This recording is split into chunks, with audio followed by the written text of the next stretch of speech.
When Ben asked me to talk, I just had to think about what am I passionate about, and I think some of the main things is like being creative, and like once you are a part of something that's creative and you just get addicted and you want to do more of it. And so if you guys are anything like me, just wanting to be more creative, be around more creatives, and figure out how to do more cool stuff.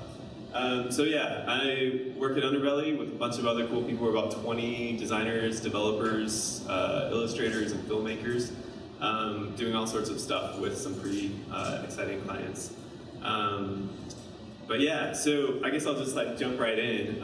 So one of my favorite movies of all time as a kid was The Endless Summer. Like when I first saw it, I was blown away. I think I watched it 4 times in a row and just zoned in. Partly because I was just blown away by the illustration style on the cover, the filming style, the narrative, and of course surfing, which I love. And so I was just wrapped up with everything about it, wanting to live the life that those guys lived in that film.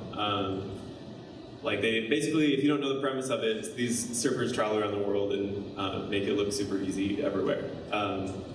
And I was super inspired by that, and basically I wanted to be able to design cool things, whether it be art or movies or storytelling the way that they did. I wanted to film the way that they filmed in the places that they filmed, and I wanted to surf like that, and I wanted to ultimately just live that life. But there were some main problems with all of that, right? Number one, I didn't know where to start. I didn't know how to design. Didn't know how to do really anything. Didn't know anything about typography. Number two, I didn't have a camera, or at least a good one. And even when me and my friends got together and made little kid films, they were absolutely horrible, but they're super funny, and I still love them anyway. I didn't have a surfboard, and ultimately, geographically, I'm in Utah, so surfing doesn't make much sense either. So basically, you sum all of that up, and people have this desire to be creative, and there's certain barriers to those limitations. Some people get past those, and some people don't, right? So trying to summarize what those are is sometimes it can be a physical or geographical barrier. The fact that I'm in Utah, the fact that we don't have a big enough space to house the team that we like to do the amount of work or the quality of work that we want to do. Maybe we don't have the tools, we don't have the experience of how to use those tools, or maybe we don't know the process of developing a website, or how to lead a team, or do all these different things. And so or maybe we don't have the values of to be able to do it right. Sure, anybody can go film a movie on their iPhone nowadays, but what makes a really good film? What is the process? What's the values behind it? What's the story? And how are you gonna gather a team around building that with the same vision and the heart that people are gonna be captivated by? So all those things go into creativity, and the thing that bugs me so bad is seeing somebody who wants to be creative and just stopping short and saying, you know what, I must not be a creative person, or I can't do that. I'm just going to leave that up to the professionals, to the developers, to the filmmakers. And so I don't know. And I know that there's a lot of conversations around generalists versus specialists, and I think everybody should have a certain amount of generalist abilities while going deep on a few different things. Anyway, all that to say, to me, I was blocked by these things, and but still wanted to be a creative. So fast forwarding a few years, I learned how to design. Bought Photoshop on a DVD at a garage sale, and played with my dad's computer and a whole bunch of different stuff. Getting into different tools and slowly upgrading my camera equipment, and learning how to code. My first time learning how to code was at a job called Black Chandelier. I don't know if any of you guys have ever heard of that. It was this weird LA kind of fashion-y thing in downtown Salt Lake City. Really cool stuff. But anyway, I was learning how to inject CSS into MySpace pages. Super cool.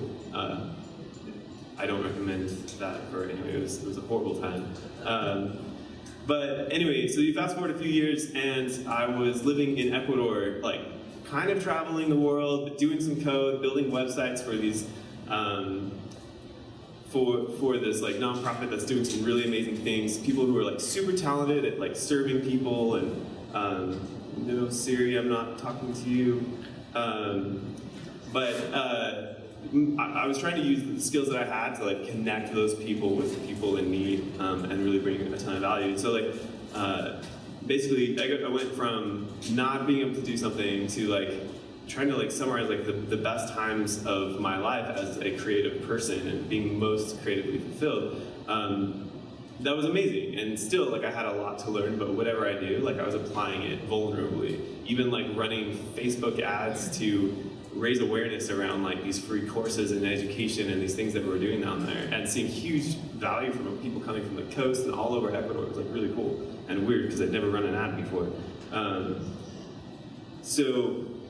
Other times that I look back to is I worked with Just Family. It was like a startup working remote for about like a year and a half, doing all sorts of crazy stuff, and we did some hack weeks where we're just saying, hey, we have all this technology and all this knowledge, but like trying to like pivot, figure out what's going to work. And this is one of the games that Steve put together, and throwing some assets in there, all within this like crazy small week of like, what can we do with physics and code and technology and people's memories and their photos. And so like this was one of those crazy concepts of like, cool, let's take somebody's face that like we recognize and throw it on this like doll and throw some bowling ball. It made absolutely no sense, but it was like the coolest thing ever. And of course, like here's like one of the views from Just Family. I just had to pull this up because like look at all those bevels and embosses and like gradients and shadows. Like those are the days. It was so cool. But that was super fulfilling, being able to just like get out of my comfort zone and try and do things, and ultimately failing at a lot of them, including like getting cameras out and trying to like film product videos. Like I'm a designer spending the majority of my time in Photoshop and fireworks and all sorts of stuff, but not being afraid to like get out of your comfort zone. I think those things are really important because even though you keep running into those barriers, if you just keep doing it, you're gonna get past it and you're gonna get better, or you're gonna like just create new opportunities for you and the people around you, right? So like definitely wanting to encourage everyone to do that. You know, another amazing time was like an overnight hack night at Ancestry.com. It was so rad. Like we like pull people's data so you can build your family like heritage roadmap. If you like get off a plane in Europe and you just see all these pins fall of like, you know, where every place that you have a record that your family was and you can go visit it, like it was amazing. And so I'm taking all of that creativity that like I grew to be so fond of, and trying to figure out how do I like do more of this, right? And you know, sometimes you're in a job and like something happens where a business makes a decision, or the roadmap changes, or they have to pivot, or they just flat out close down. But you have these goals and vision, you pour everything into something, and you just feel like you just hit the ceiling, like to your creativity, to what you want to do. You know, and honestly, sometimes that can be helped, sometimes it can't. But that was one of the reasons why like I ended up trying to go out on my own. Now, side story, I went on my own like 5 different times, going from like full-time to full-time freelance to full-time job. And it didn't work on freelance every single time. But just being willing to still like try it. But mainly because I wanted to create, and I wanted to not be like boxed into like one specific like skill set or something. So anyway, we have these like barriers to creativity that can be physical or geographic. We have, maybe we don't have the right tools, maybe we don't have the right experience, maybe we don't have the right values set up or guiding and leading us. So then, a couple years later, I started this thing called Underbelly, and it started out just being me doing enough creative work, being able to like turning down enough work that I'm like, hey, I should somehow convince Matt Scribner to come quit his nice job at Overstock and come join me in this weird box of a room that was a little bit weird. But he did, and like from there, it kind of like kept growing. But my main values in like trying to do that, like why I was doing that instead of just working for another startup, is like I really wanted to recreate those most creative experiences in like a very free way, and also like to create opportunities for other people to have those same experiences as well. Like I didn't really care about the money, didn't really care about like the fame. It was more just about like, you know, I don't know if you guys have had that one-on-one like designer with a couple developers with a cool little mission and a cool little app, and you just start seeing the numbers and people enjoying it. It's like so amazing. So cool. I think I can just take my experience and apply that to my team as it starts growing. We start doing work for different clients, and we'll just add more people because, you know, we're in the service industry. So the more people you add to the team, like obviously the more creative output, right? It's pretty simple. Sort of, like not so much. Like once you start adding more people, it starts to reveal problems in communication, breakdowns in creativity, you know, poor communication. There can be like a difficulty making decisions. Like a decision that would take you as a freelancer is now going to take up like 2 days to a week for people to have meetings and talk to the client and make revisions and like finally come to like some decision rather than just making a decision, being bold and iterating quickly. And so I was like super frustrated by that, right? You know, people starting to work in silos, or the larger we got, like basically it became harder not to do good work, but to keep the same momentum that I was accustomed to as like a small person with very small teams. So this got me really thinking, like what are the ingredients to like a highly effective team? So let's look at like communication, right? And I stole some of this stuff from Matt Cook, so if you guys want to look him up, he works at Fathom & Craft, super rad dude. But basically, he gave a talk at Grok a couple weeks ago in South Carolina. So when you have two people, like the communication is like really easy. It's just like one-on-one, right? You add one more person to that mix, and you have two new communication channels. So now you have to have like multiple different conversations, different ways, but it's still relatively easy, right? You add one more person to that mix, and it just starts like compounding. You just have, it just gets more complicated, and you know it's still like fairly good. The optimum group size is around 5 people. I think that's like arguable in different ways, depending on like how things work. But I think what's really interesting is once you get to 7 people, this is the communication of your team. Like, or the amount of ways that people can communicate. Now, sure, like you can have a meeting and one person's talking, but like there's a lot of dynamics that have to go on, and we can like apply tools and Slack and all these different things to help the communication, which is rad. But as that's applied to like the output of creative people on a team, I think this is super important, especially with subjective designs that people are doing, or waiting for qualitative metrics from, you know, whoever's doing the research, or people doing user testing, but like developers still needed to moving forward. So yeah, so we have all these problems that start like coming up, misaligned values, a whole bunch of different stuff. So in that, what are the ingredients to a highly effective team and increasing that creative output? And I really think that like creative output is something that you can hack. So we look at the different ways that people can hack creativity to be more creative, or to allow people around them to be more creative. And the first thing that comes to mind is like creative spaces, right? So what makes a good creative space? Like obviously the right color palette, nice carpet, big windows. You gotta have a slide for sure. You've got to have the foosball table, and if you're lucky enough, you have weird bubbly wall things that you can probably crawl in and really, you know, get some deep work time. And if you work at a bigger company, you have an RV and a weird glowing tube thing, and of course dogs. If you are majorly funded, maybe you get a boat with some sharks. But one thing that like no creative, collaborative, efficient team can do without is really just build your own silos, and maybe like throw an alligator down there. Why not? So those are the things that like we tend to now like draw towards. Like the second we have a little bit of success, we're like, okay, cool. My startup has some users, we have some funding, like let's grow it larger. Let's add these cool things, let's invest into our space. Where do we go? Let's look at officesnapshots.com and see all this cool stuff that everybody else is doing. That's gotta work for my team, right? And I think we're just shortchanging ourselves, right? Like I look at real creative spaces. Actually looks a lot like my dad's like little workshop area growing up in his like old big computer with a big back to it. Steve Jobs' space was super messy. Einstein's space. And now I'm sure these are probably just like one instance of that space in time. But we even look at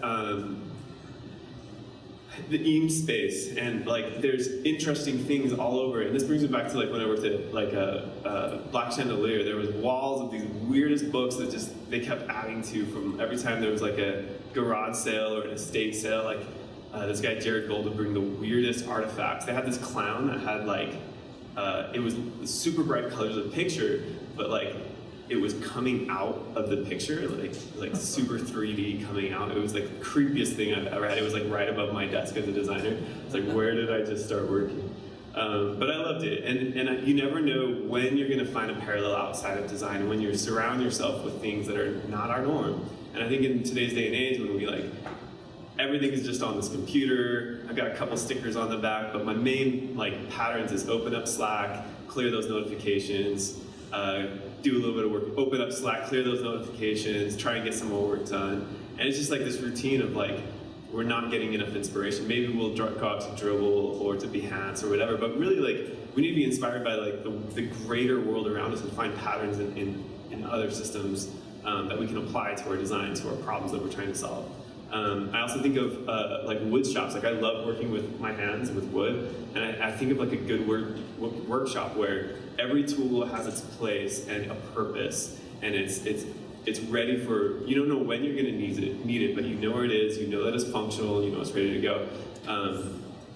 Like we as creators like have the same thing, and if we're trying to enable our team to be creative, we need to think through like what are the tools, the appropriate amount of tools, and maybe there's not some tools that they're not using. It doesn't mean that we have to ditch them all together, but like put them on a shelf, like, and make sure that like everybody is aware of how to use them. I once had like a VW 72 VW bus, and I had to replace the engine and a whole bunch of stuff. I didn't know how to work on cars, but I was just reading the book, right?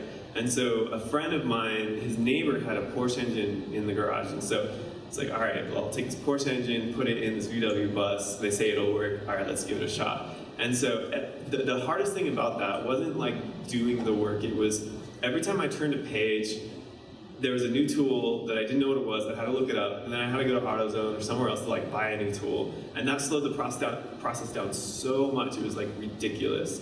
And so, you know, making sure that you have the right tools at the right place at the right time is like just crucial. Like something that could have taken me such less time ended up just taking me forever. Okay, so creative spaces, making sure that like it's the appropriate amount of like arrangement of the tools and an inspiring space that like keeps people talking, keep them around each other. One thing I do at Underbelly that I'll probably do pretty soon, AT might not like it, but is like once I realize people start getting too comfortable with their teams, with who they're sitting next to, or maybe I just feel like I'm not connecting with somebody, I'll just send out like a new seating arrangement and like put myself next to somebody that I'm uncomfortable with, or you know, just like stir up those teams so that people are forced to like walk past people they don't collaborate with to collaborate with the people they do, and hopefully they'll start seeing what everyone's working on. I don't know, just those small things like can go like a really, really long way. Okay, so the next thing that I want to talk about is process. And if you guys are like me, you love trying new things. You can probably tell I'm more of a generalist probably. I love trying every new app that comes out, every new tool, and honestly, like creating process really scares me. Blair Enns says, a creative person contemplating a standardized way of working brings the same irritation panic as a claustrophobic contemplating an elevator ride. It's like so true. Like I've had multiple conversations with people saying, hey, we need to like create a process around this. And the biggest pushback I get is that this is gonna be super limiting on like what we're gonna do. Now let's define what a process is, right? Like a process could be just a checklist. It could be an exact way of doing things. It could be an amount of time that we spend on any given topic or subject. It could be like a Google Sprint Week, right? Really, like I love checklists because like they will forced me into making sure that I've addressed every type of question and everything that I can to make sure that I've drawn as much information out of this scenario and context before I make my decisions to like suggest something to a client or to a potential solution. We can also look at 82%, some facts here. So 82% of creatives spend at least 25% of their time on managing projects versus doing creative work. Sometimes, I think this is being like very gracious, like sometimes it feels like way more. Maybe that's just my role, maybe you're in a similar role where you're just managing and you don't get to do the work, and that can be really frustrating. This is another area where like looking at what problems you're solving and how you're solving them, and just every time you figure out a solution, like automate it. Right? Like build software around it. I mean, that's what we do. When creatives were asked about the biggest roadblock as a creative professional, 27% say that they didn't have enough time to be creative. Well, what's the first thing we can do to like improve that? Is like adding some processes. And not only that can that speed up time, but it can also speed up quality in a lot of really important ways.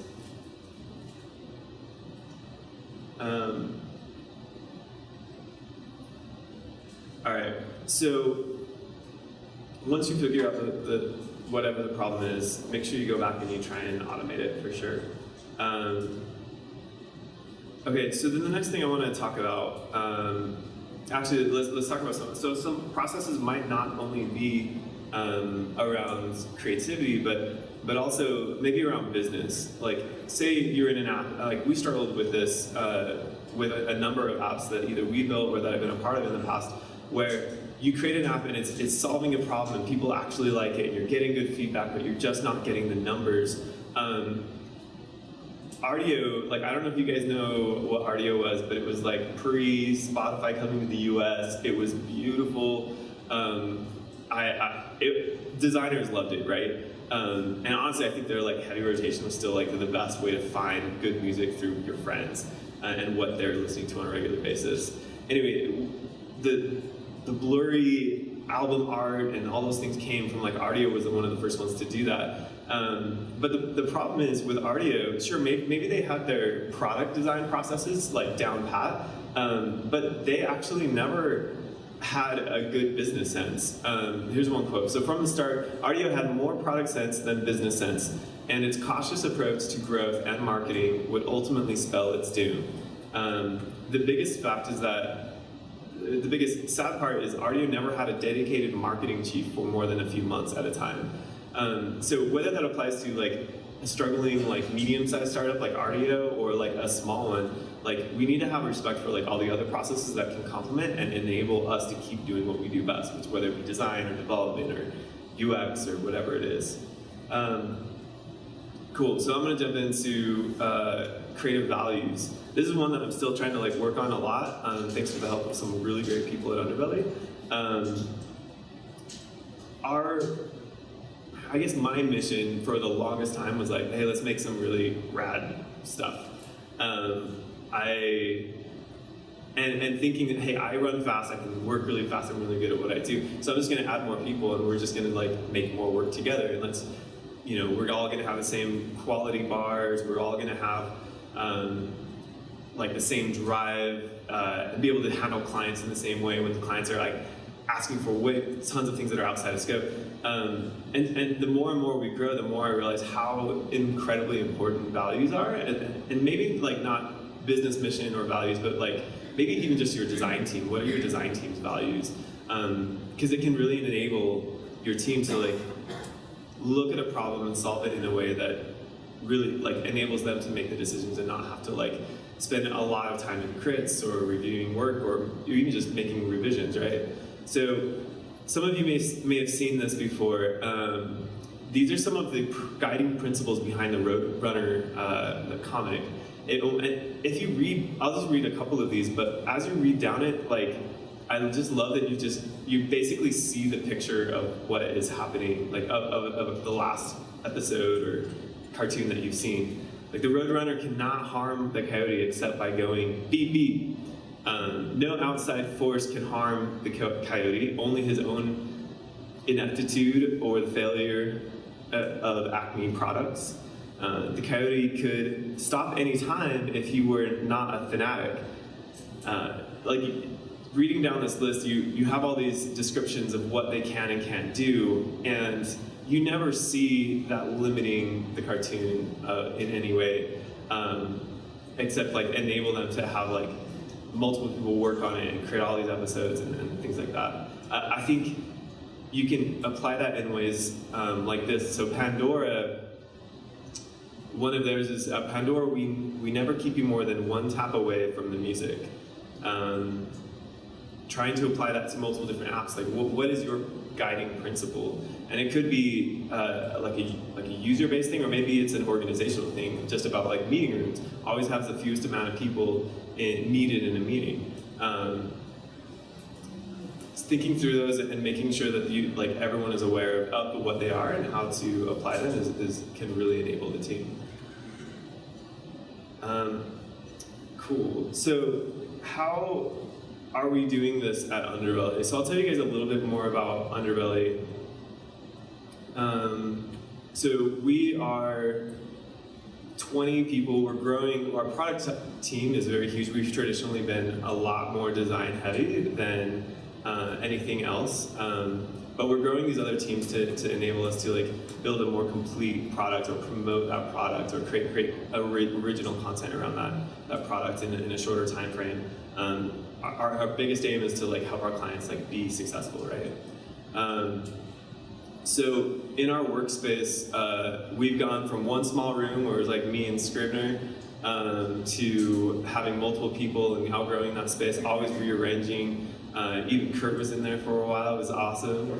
And it's kind of funny how often we rearrange our desks, rearrange our space, build this massive table that's going to like solve all of our problems, and then realize we want more ergonomic desks, and so we opted for all these white desks. And so like things are constantly evolving and changing, and you're not afraid to like change things around. I've been to multiple really amazing spaces in Palo Alto and all around the world, and some of them can be so pristine and beautiful and perfect that you feel like you can't like really get work done. You feel like you're gonna scratch a table, or somebody's gonna yell at you for moving a chair because it was so perfectly placed with like an architect or designer, interior designer's like mindset.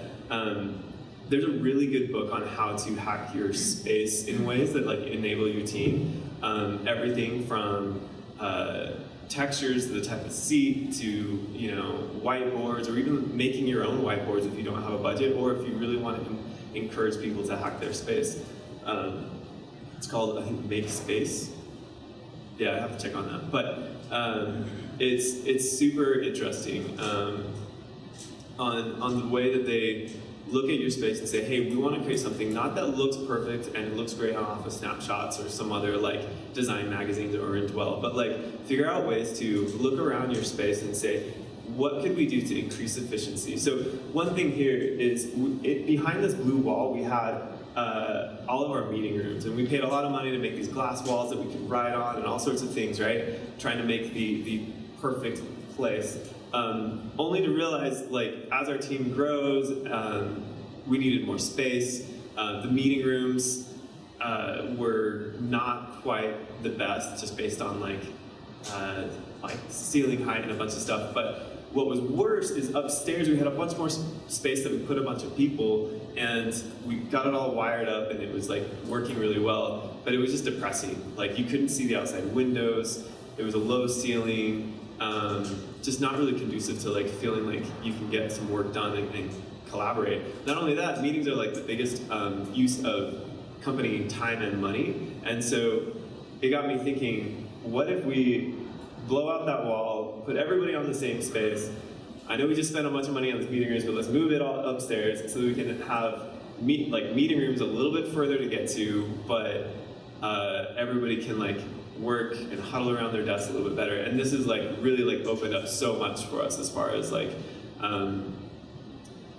collaborating and having more space and being more efficient. It's just on so many different fronts, as well as like we've created covered a lot of walls with whiteboard paint, of course, things like that.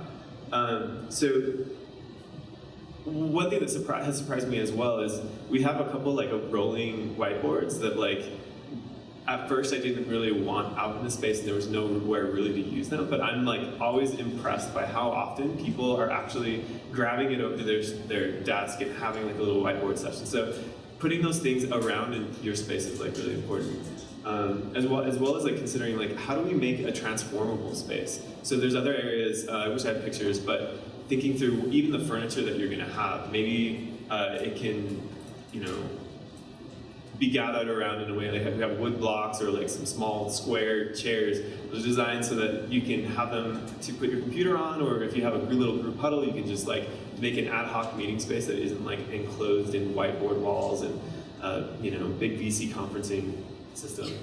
So the other things that we've tried to do is add tools. Now I'm a total camera nerd, so we have like way more equipment than is probably good for us. But as we're building like the video team, not being afraid to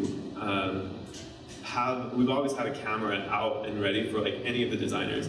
Like, I don't know if you guys have like gone through stock photography, but I was like, nothing drives me more crazy than like just going next. It's like the worst thing in the world when if we like figure out at least the basics of how to use auto on a camera, like we can get out and take those photos. Now, sure, like there's some things that are very high production or whatever, but the majority of stuff, like, especially for mocks and things like that, like I've tried to encourage our team to learn how to use the cameras, go out and take their own content, create original content, and actually we've saved a lot of time by being able to do that as well.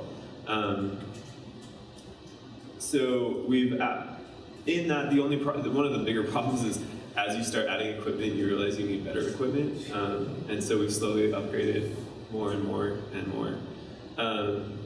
But it's also created a lot more opportunities. We've been able to like do video for Netflix most recently, do video for Facebook, and a lot of startups who couldn't really afford it if we had just referred them to another like production agency. So as we've had more equipment, we've had fun doing it, but also like having sessions. We hope to do more of these as well, where we gather everybody around, show them how to create in the space and take photos of, say, the branding that we've done for a lot of people. They're super fun.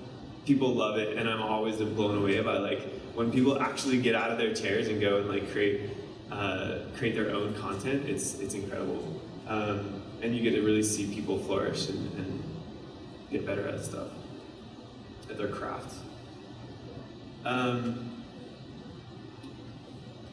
All right, so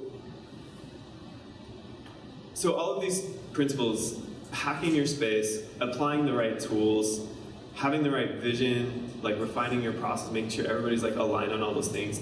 Those are very general, but they're general like on purpose, because there's lots of different ways you can do it, and I can't prescribe any one way to like increase, you know, creativity at your workplace. But those things of like just thinking through those and figuring out ways to, you know, hack those has really like enabled our team. So yeah, I would just say keep doing good work, and yeah, told you I'm not a good speaker.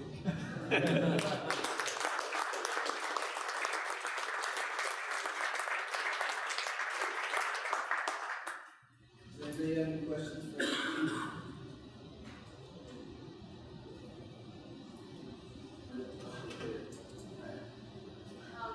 How do you decide when to like start on a big project, like moving around like a big space? Does that make sense? How do I? No, sorry. Like, how do you decide when you're all like, okay, we need to create upstairs to look better or to perform better for our people, and how do you decide how to jump into that? Yeah. Okay, so the question was, how do we decide those big monumental changes in maybe your workspace? I'm assuming you're asking this because of time, cost, money, or just like knowing when is the right time. For us, some of the times it was just we've simply outgrown the space. Other times it was an opportunity. It was very cheap to be able to make an adaptable change to our space. adding more furniture, having somebody come in, like paint a whiteboard. The larger moves, I mean, honestly, like, you can look at some of the numbers of like efficiency of your team and do some calculations of like, cool, if I was able to like speed up our team by creating these efficiency changes, like what's the cost of that versus the cost of whatever I suppose that we're losing. But for us, it was a matter of we needed more space for people, and I knew that it would make a huge impact on the morale of the team to like have people not be in, you know, a space that just isn't conducive to higher spirits. If you went into Underbelly now, it is still fairly rough. Like, it drives me nuts. Like, the floor is doesn't match the paint that we have, and it doesn't match like a bunch of like the brand things that we have. And so I think our next step when we find a different space or revise our space again will be to like make everything in sync and make it much more designery. But I actually have a little bit of fear over that, is once we do have a space that looks so perfectly put together, will people feel like that they can own it and hack it and do things and write on walls and things like that? Some of those small things that we've done is like intentionally adding wood walls to like the back parts of our space where you don't have much natural light. It feels very commercial and whatever, so we've added wood walls. Just they look super rough and whatever, but it's one thing I've learned even being at Facebook is they've done it in a much more like probably artistic, great way, but you don't feel like when you see like unfinished wood walls, like cheap wood, like something about the space feels like you can hack it in any way you want, and you're not afraid of ruining it. So I think it just depends on like the size. Hopefully that helps. Yeah. So I just was, you use the term hack your space. How do you do it when you don't have the budget to do so? First, Repeat the question. oh yeah, so how do you hack your space when you don't have a budget? So number one, get $10 and make space, I think, off of Amazon. It has, I mean, that's what the premise of the book is about. How do you hack your space in ways that like people feel like they can use it in super cheap ways? Like it talks about creating a large whiteboard that would normally cost you $300-400 from somewhere to get a good quality one. Like they show you how to get some basic materials from Home Depot, as well as like a coat rack. Like they have one specific kind that like won't, I don't know, topple over. It's like very sturdy. And then like zip ties, and you zip tie it around it and drill it. So the interesting thing is studies have shown that people who are in a space that has been designed and they've been put in it. I think it was IBM that went through some of this. Like they had their entire team shift to this new office, and it was just like people hated it. It was like the CEO signed off on it. It was beautiful. They spent millions of dollars on it, and like people just didn't love it. And so anyway, all that to say, people like if they're involved in the creation of the space, it's actually they're going to use it and adopt it so much more than if you just put them into that space. So I think it was IBM, after they just opened this new office space, the CEO came in, they took pictures, he signed off on it, looks great, and the rule was after they did that, the team could just do whatever they want and destroy it. And so that was their approach to it. So then they got the office snapshot, like perfect, pristine shots, but now it looks very, very vastly different. Yeah. So you talked about how you guys started as 2 people, and you've slowly added on new creative talent. Can you talk about your onboarding process with new creative talent? Everyone has kind of their own process that they've learned and taken on. Are you open to them being able to inject their process, or are you pretty strict on what your process is? Can you talk about as you've scaled, how that's changed? Yeah, so the question was, how do we onboard new talent onto our team as we've grown from very small to 20 people and somewhat still growing. I'm probably the wrong person to ask about this because like I run fast and I just like throw people in the mix and get frustrated when they can't like keep up, or they ask questions and I'm like, you should know this already, I thought you were like awesome. Which that sounds horrible. But I think just having grace and not taking yourself, your business, or anything else too seriously. I think it was Jay Ficellos, when I was at Ancestry, once told me, I'm gonna totally like ruin this, but like life is much bigger than this position, this project, this company that you're working at. Like so many of these things that like just wrap our worldview around, and some of those can be like the way that I do stuff and that I've known that works, the way that I interact with clients. All of that is very important, but being able to give that up to other people and help them, like let them teach each other and things like that. So at Underbelly we have some of the basic like HR onboarding, but as far as like talent and things like that, we're still improving on that. I don't have a good answer for you. Really, we just throw people in the mix and slow down to help them catch up, I guess. Yeah. Yeah, earlier you talked about RDO and the need to match product needs with business needs. Could you kind of go into how you guys do that at Underbelly? Yeah, so we have some contractors that we work with that can really dive deep into UX. We have a few product designers on our team that can go like really deep on some of like understanding the business side of things and the UX side of things and doing proper usability testing. But oftentimes our clients have a lot of that like predefined as they come to us. They know what their business outcomes are. I think it depends on project per project and client per client. But some of those things we're still trying to like figure out as well. So we have the startup called Kickback that we've like built on the side through like this venture initiative that we let people work on sometimes. We still, I don't know, that's a really good question. We are hiring the right people at the right time is really important. Not being afraid to loop in contractors, and really not being afraid to ask and work with clients and the teams. One big challenge for us is, because we're working with like large clients, understanding those business needs is like crucial. And oftentimes it's not just a subjective thing of like, what can we design that looks pretty, but it's like, this is either gonna change metrics on like a test group of 1 million people in Sweden next week, or it's not.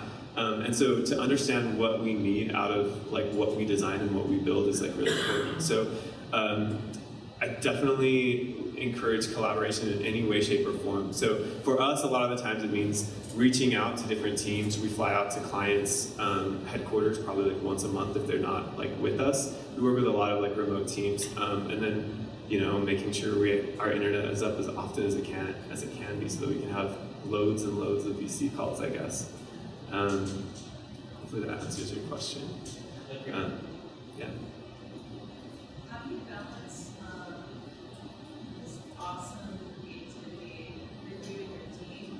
You have the pragmatic side, running the business and business needs. Is it a partnership with somebody that complements you? So I'm going to try to repeat this question. How do I balance the creative side of running the business with the business side and all of that? I think there's a couple ways to look at it. Like one, the business side of a project or a goal for a client, and then the other side I'll try and talk to is the business side of like running an agency, and I am a maker of myself and I like to do the work. So I'll hit that one first because I'm most passionate about that one. I think as a designer, I'm designing multiple things for different people, and right now I'm accepting the fact that I need to learn business, right? I took this big business course, learning finances, learning how to read a financial statement. That was very useful when I learned that. So you're always designing, even at home, like you're designing your living room and the best way to sit. And so I like in front of a TV, the distance from the TV, and all sorts of different things that influence how you think and work and the quality of your life. And so the same thing with the business. You're always trying to figure out what is the next thing, how do I improve this, how do I build upon this. So I think that's where I'm at right now, is really figuring like, okay, I need to understand these things. Maybe not be the best at that, because really I want to be a designer, photographer, maker. But good enough to get it to a point at which I can hire somebody else, which we just hired our first CFO, or will be shortly. It's a virtual CFO, but I'm really excited to not be like in the numbers and stuff, so I can spend more time doing creative direction. Things like that. For our team, I can tell some of our, like the leads of our different teams, our development team, our design team, super talented people, but you know, they have to be involved in a lot more of like the business side, the management, things like that as well. And I've talked to a lot of people, mentors, clients, a bunch of different people, and you just have to, if you're gonna start going from like a maker, a designer, and then you feel like you're being forced, or maybe you need a raise and you might be going into more of a management role, you just have to like be okay with the fact that you're still designing and you can still do more creative things on the side, finding hobbies and things like that. But most importantly, and for me, this really helps me, is that sure, I can design really fast and I can create prototypes and I can do some code, and I enjoy doing that, and you know, that's a good thing to fall back to. But right now I get to see the throughput of 20 people building something that's bigger than I am and that I could ever do or imagine. And when you start seeing all the people around you be successful at what they're doing, and you know that you had a part in that, that's very rewarding. So, yeah, I'll do that. That's good. Good question. Really good question. Yeah? I want to know a little bit more about your freelance stuff. So when you're a freelancer, you're kind of like in a zone, get in a zone, and then sometimes you're on that zone of the laundry mat, and you're going to do your laundry, you have to life, but you're kind of always working, you're always checking email. How did you balance, how did you outbreak the zone? How did I outbreak the zone? Right, how did you beat your zone? Sometimes I find myself in a zone where I'm like, I can't do anything. Like, I need to work right now, but my life is happening around me. I have to take the blow and walk out. Yeah. Okay, so the question is, as a freelancer, you really get in the zone, and I would extend that to just like anybody who's like really passionate about what they do. There's lots of complexity. You're solving a problem and you're thinking about it in the shower, you're thinking about it in the laundromat. I don't have a good answer for you because I am 100% of the time thinking about problems and whatever and trying to juggle. Like, and that's work-life balance. How do you like, you know, just leave it at work and to be able to take, I don't know, to do your life. Like I have two kids and I have I had a home office, but when I did, it had this glass door on it, and at one point, like I got a shade, right? Pulled down the shade, but now this is bigger, I'm like, I can't just like pull this. Like, I love you, sweetie, but bye, I gotta work, right? So some of those things is just finding, maybe I think separating the workspace from the home life is important. I think collaborative spaces are huge. Actually, one of the reasons why I got rid of my home office, which I wanted to be able to like work at nights more, do the things I'm passionate about, like things like that. But I realized I am more effective when I just, in both areas of my life, when I just separate them. When I go to work and I'm at work, and I go home and I try and be at home. So I don't have a good good tips on how to compartmentalize or keep those things separate, I guess. Besides just, you gotta try and always, I don't think it's a work-life balance, I think it's a work-life maintenance. You're always maintaining it and trying to keep a good balance. I would love to hear other people's thoughts on that as well. Let's call it there. Thanks, you guys.